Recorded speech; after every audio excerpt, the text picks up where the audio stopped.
তোমার নামের পাশে যাপিত জীবন কাব্যগ্রন্থ থেকে একটি কবিতা, কবি মহব্বত হোসেন তানিম।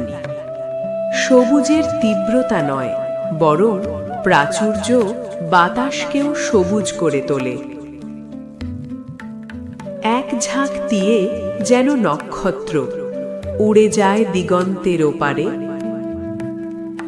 তুমিও চলে গেছো সেই কবে, সেই পথ বিলীন হয়ে গেছে।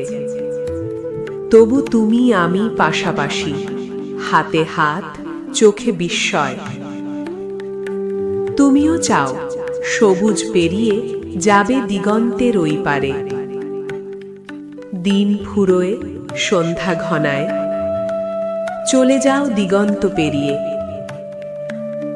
আমিও পথ ভুলে যাই, ভাবি প্রেমের তীব্রতায় নয়, বরং প্রাচুর্যেই তোমায় মানায়।